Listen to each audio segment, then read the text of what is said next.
59. Considerações e concordâncias bíblicas referentes à criação. Os povos têm formado ideias muito divergentes acerca da criação, de acordo com o grau dos seus conhecimentos. Apoiada na ciência, a razão reconheceu a inverossimilhança de certas teorias.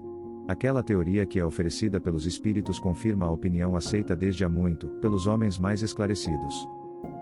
A objeção que se pode fazer a esta teoria, é a de que ela esteja em contradição com o texto dos livros sagrados, mas um exame sério, mostrará que essa contradição é mais aparente do que real, e que ela decorre da interpretação dada em um sentido muitas vezes alegórico.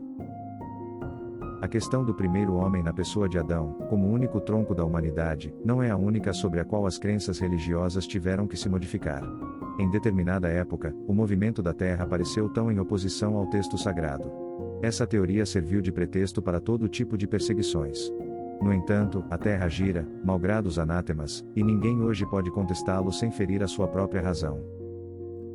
A Bíblia diz igualmente que o mundo foi criado em 6 dias e estabelece a época da sua criação a mais ou menos 4.000 anos antes da era cristã.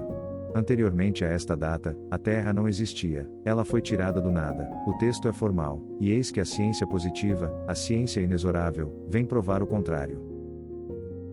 A formação do globo está escrita em caracteres irrecusáveis no mundo fóssil, e está provado que os 6 dias da criação representam outros tantos períodos, cada um talvez de muitas centenas de milhares de anos. Isto não é um sistema, uma doutrina, uma opinião isolada, é um fato tão certo, como aquele do movimento da Terra e que a teologia não pode se recusar a admitir. Prova evidente do erro que se pode cair, quando se toma ao pé da letra expressões de uma linguagem frequentemente figurada. Devemos concluir daí que a Bíblia é um erro? Não, mas que os homens se equivocaram ao interpretá-la. Vasculhando os arquivos da Terra, a ciência reconheceu a ordem na qual os diferentes seres viventes apareceram na sua superfície, e essa ordem está de acordo com o que está indicado na Gênesis, com a diferença que essa obra, em vez de sair milagrosamente das mãos de Deus em algumas horas, se realizou, sempre por sua vontade, mas segundo a lei das forças da natureza, em alguns milhões de anos. Por conta disso, Deus fica menor e menos poderoso? Sua obra fica menos sublime por não ter o prestígio da instantaneidade? Evidentemente que não.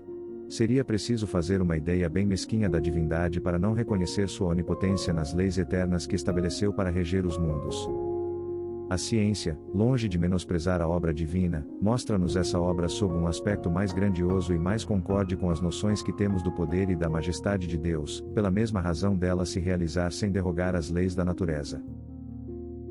De acordo com Moisés nesse ponto, a ciência coloca o homem em último lugar na ordem da criação dos seres viventes. Mas Moisés coloca o dilúvio universal no ano 1654 do mundo, ao passo que a geologia nos mostra o grande cataclismo como sendo anterior ao aparecimento do homem. Até hoje, não se encontrou nas camadas primitivas nenhum traço de sua presença, nem da presença dos animais da mesma categoria, do ponto de vista físico. Contudo, nada prova que isso seja impossível. Muitas descobertas já lançaram dúvidas a esse respeito. Pode ocorrer então que de um momento para outro se adquira a certeza material dessa anterioridade da raça humana e logo se reconhecerá que sobre esse ponto, assim como sobre outros, o texto bíblico seja uma simbologia. A questão é saber se o cataclismo geológico é o mesmo que aquele de Noé. A duração necessária à formação das camadas fósseis não permite confundi-los, e desde que se encontrem vestígios da existência do homem antes da grande catástrofe, ficaria provado que o Adão não foi o primeiro homem ou que a sua criação se perde na noite dos tempos. Contra a evidência não há raciocínios possíveis e é preciso aceitar esse fato, como foi aceito aquele do movimento da Terra e os 6 períodos da criação. É verdade que a existência do homem antes do dilúvio geológico ainda é uma hipótese, mas eis aqui algo que é menos hipotético. Admitindo que o homem tenha aparecido pela primeira vez na Terra 4.000 anos antes do Cristo, se 1650 anos mais tarde toda a raça humana tivesse sido destruída com exceção de uma única família, implica que o povoamento da Terra data justamente de Noé, ou seja, de 2.350 anos antes da nossa era. Ora, quando os hebreus emigraram para o Egito no 18º século, eles encontraram esse país muito povoado e já bastante adiantado em civilização. A história prova que a essa época as Índias e outros países igualmente estavam florescentes, sem mesmo se ter em conta a cronologia de certos povos que remontam a uma época muito mais longínqua. Nesse caso, seria preciso que do 24º ao 18º século, quer dizer, num espaço de 600 anos, não somente a descendência de um único homem tivesse podido povoar todos os imensos países então conhecidos, suposto que os outros não o fossem, mas também que nesse curto espaço de tempo a espécie humana houvesse podido elevar-se da ignorância absoluta do estado primitivo ao mais alto grau de desenvolvimento intelectual, o que é contrário a todas as leis antropológicas. A diversidade das raças também vem dar apoio a essa opinião. O clima e os hábitos sem dúvidas produzem modificações no caráter físico, contudo, sabemos até onde pode ir a influência dessas causas e o exame fisiológico comprova que há entre certas raças diferenças constitucionais mais profundas do que as que o clima é capaz de produzir. O cruzamento das raças dá origem aos tipos intermediários. Ele tende a apagar as características extremas, mas não os produz, apenas cria variedades.